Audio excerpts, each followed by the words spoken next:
और बड़ी खबर इस वक्त आपके सामने न्यूज 24 पर 3 दिवसीय भारत यात्रा पर मुंबई पहुंचे फ्रांस के राष्ट्रपति इमैनुअल मैक्रों।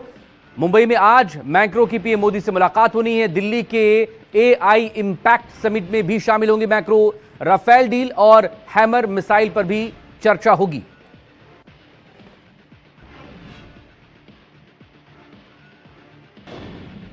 और बड़ी खबर आपके सामने न्यूज 24 पर कांग्रेस आज उत्तर प्रदेश विधानसभा का घेराव करेगी। मनरेगा बचाव संग्राम के तहत कांग्रेस का यह विरोध प्रदर्शन होगा।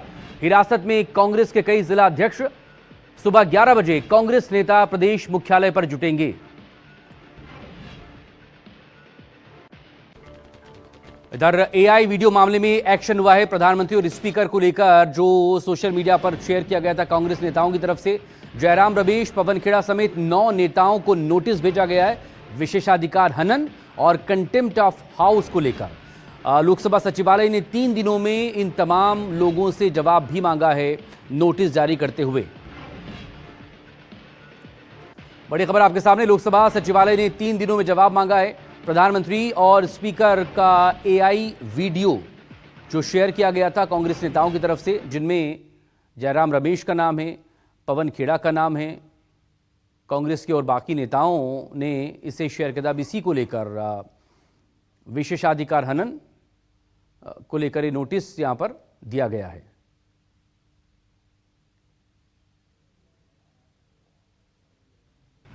और बड़ी खबर है बोर्ड एग्जाम से जुड़ी हुई। आज से सीबीएसई की 10वीं और 12वीं की बोर्ड परीक्षाएं शुरू हो रही हैं। भारत समेत 26 देशों के 46 लाख स्टूडेंट इसमें शामिल होंगे।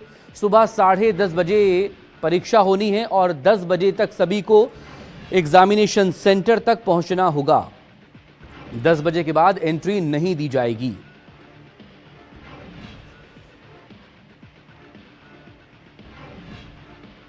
और बड़ी खबर इस वक्त आपके सामने न्यूज 24 पर पाकिस्तान से, जहां पर खैबर पख्तूनख्वा में आतंकी हमला हुआ।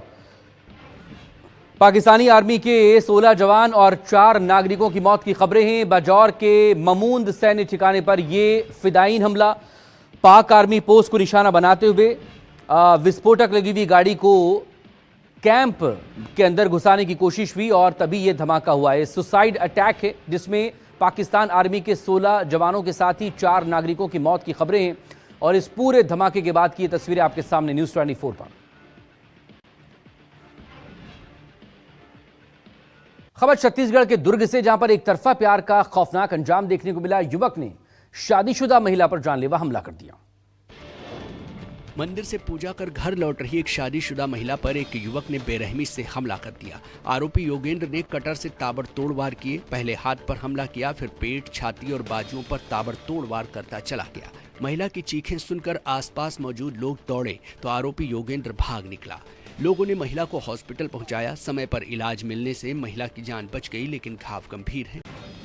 बिजनौर में पेट्रोल पंप पर बवाल। पेट्रोल पंप संचालक और कावड़ियों के बीच कहासुनी और मारपीट की घटना सामने आई है।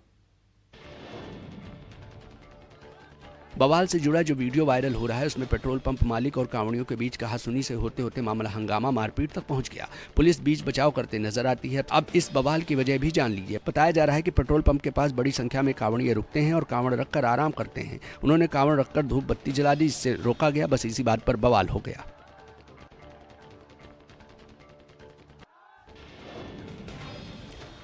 वाराणसी में महादेव बने 2 बच्चों में भिड़ंत हो गई। पैसों के लिए हाथापाई हो गई और लोगों ने इसका वीडियो बना लिया जो वायरल है।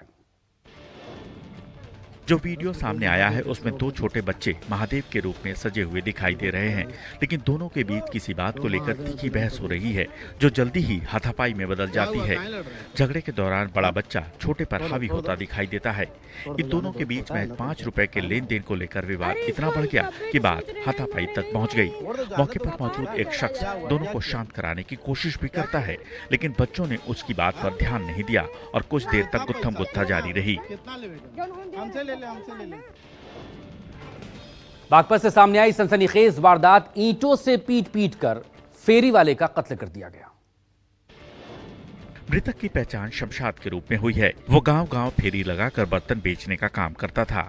घटनास्थल के पास उसकी बाइक खड़ी मिली जिस पर बर्तन बंधे हुए थे। पुलिस की माने तो शमशाद के चेहरे और सिर पर ईंट से किए गए वार के कई गहरे निशान मिले हैं। शव की स्थिति से आशंका जताई जा रही है कि वारदात को देर रात अंजाम दिया गया। पुलिस ने शव को कब्जे में लेकर पोस्टमार्टम के लिए भेज दिया है और वारदात की जांच में जुट गई है। और बड़ी खबर राजस्थान से, जहां पर कल भिवाड़ी में अग्निकांड हुआ था, ब्लास्ट हुआ था। अब इस मामले में एफआईआर दर्ज हुई है। ठेकेदार पर भी केस हुआ है। हिरासत में मैनेजर हैं। 8 लोगों की मौत हो गई थी कल इस धमाके में। कंपनी मालिक, सुपरवाइजर पर केस दर्ज हुआ है। जिस वक्त ये धमाका हुआ उसका सीसीटीवी फुटेज भी सामने आ चुका है। 25 मजदूर उस वक्त काम कर रहे थे राजस्थान की भिवाड़ी में। ये देखिए, अचानक से धमाके के बाद जो आग वहां पर लगी थी, इस हादसे में 8 लोगों को अपनी जान गंवानी पड़ी। बाकी और लोग जख्मी बताए जा रहे हैं, जिन्हें अस्पताल में भर्ती करवाया गया। कल ही मुख्यमंत्री भजनलाल की तरफ से सख्त निर्देश थे इस मामले में, एक्शन को लेकर भी और घायलों को फौरन इलाज के भी। खबर पंजाब के जालंधर से, जहां पर एक छात्र ने खुदकुशी कर ली। हॉस्टल की 9वीं मंजिल से छात्र ने छलांग लगा दी। छात्र की मौके पर ही मौत हो गई। मृतक की पहचान फर्स्ट ईयर के स्टूडेंट निखिल के तौर पर हुई है, जो फिल्लौर के पास सुन्नर खुर्द गांव का रहने वाला था। पुलिस ने शव को कब्जे में लेकर पोस्टमार्टम के लिए सिविल अस्पताल में रखवाया है। शुरुआती जांच में पता चला है कि युवक पिछले कुछ दिनों से परेशान चल रहा था। उसने सुसाइड से पहले स्टेटस डाला और फिर संदिग्ध परिस्थिति में छलांग लगाकर आत्महत्या कर ली।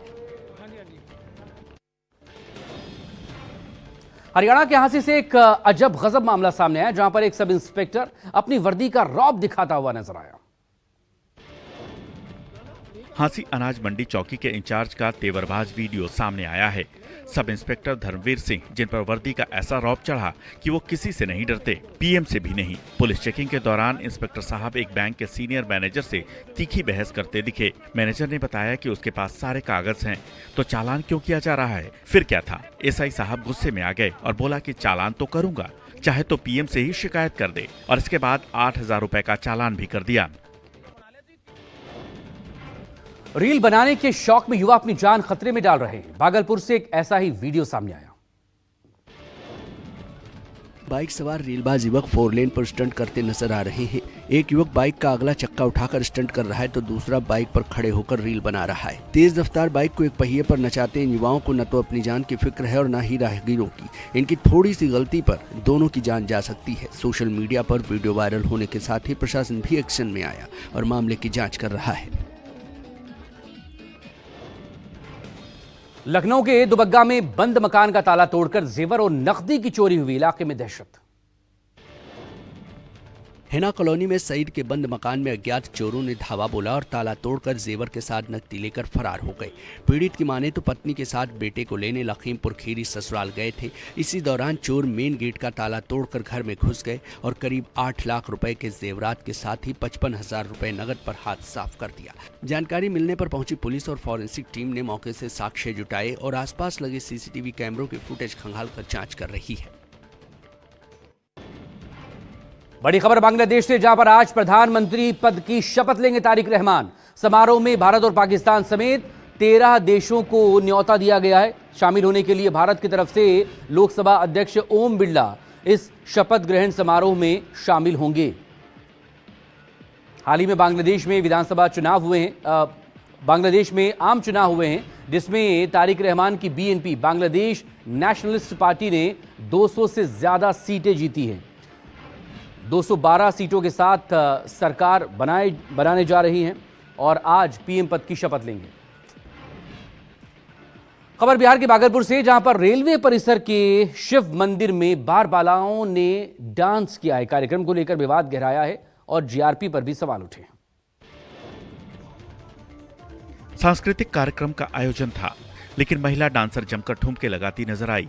वीडियो में देखा जा सकता है कि भोजपुरी गाने पर एक महिला डांसर डांस कर रही है। इसी दौरान जीआरपी का एक कांस्टेबल भी उसके साथ ठुमके लगाने लगता है। इसके बाद पर्स से रुपए निकालकर डांसर पर उड़ाने लगता है। बताया जा रहा है कि यहां जीआरपी की ओर से महाशिवरात्रि के मौके पर सांस्कृतिक कार्यक्रम का आयोजन किया गया था।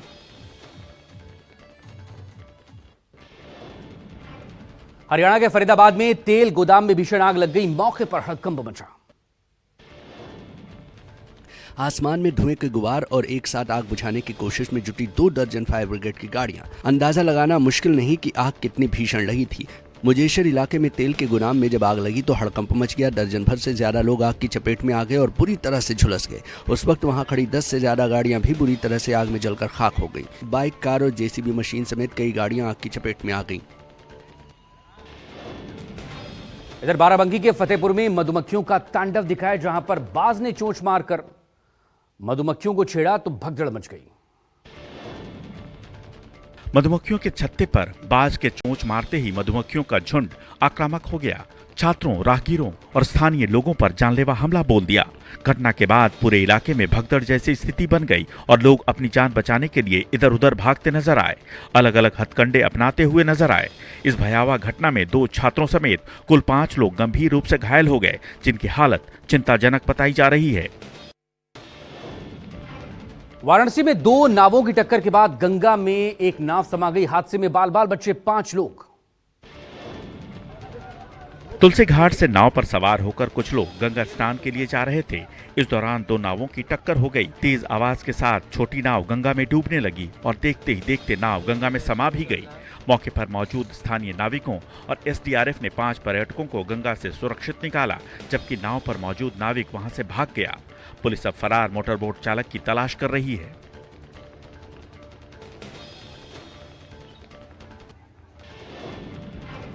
खबर लखनऊ से, जहां पर फर्जी फर्म बनाकर जीएसटी की चोरी करने वाले गैंग का भंडाफोड़ हुआ है। कारोबारियों को आईटीसी बेचता था गिरोह। पुलिस के शिकंजे में आए ये वो शातिर आरोपी हैं जिन्होंने फर्जी फर्मों का मकड़ जाल बुनकर सरकार को 3.25 करोड़ रुपए से अधिक का चूना लगा दिया। ये गिरोह गरीब और जरूरतमंद मजदूरों को महज 10-20 हजार रुपए का लालच देकर उनके आधार, पैन और बैंक दस्तावेज हासिल करता था। फिर इन दस्तावेजों के आधार पर बोगस फर्में खड़ी कर दी जाती थी। इनके पास से 20 डेबिट कार्ड, 26 से ज्यादा सिम, 11 मोबाइल, लैपटॉप और 136 फर्जी बिल बरामद किए गए हैं। मामले की तहकीकात की जा रही है। हरियाणा के महम में रोहिंग्या के अवैध तौर पर रहने का मामला सामने आया, तो वहीं पंचायत ने गांव छोड़ने का अल्टीमेटम जारी कर दिया। मामला सामने आते ही रोहिंग्या को बाहर करने के लिए 3 गांवों की पंचायत बुलाई गई। अवैध तौर पर रह रहे रोहिंग्याओं पर आरोप लगे कि ये शराब पीकर गांव का माहौल खराब करते हैं, महिलाओं और बच्चों को परेशान करते हैं। पंचायत में रोहिंग्या के लेबर प्रधान को बुलाया गया और ये फैसला सुनाया गया कि इन्हें 10 दिनों में ये जगह छोड़नी होगी। अगर 10 दिनों के अंदर ये लोग जगह नहीं छोड़ते तो पंचायत अपने स्तर पर कार्रवाई करेगी।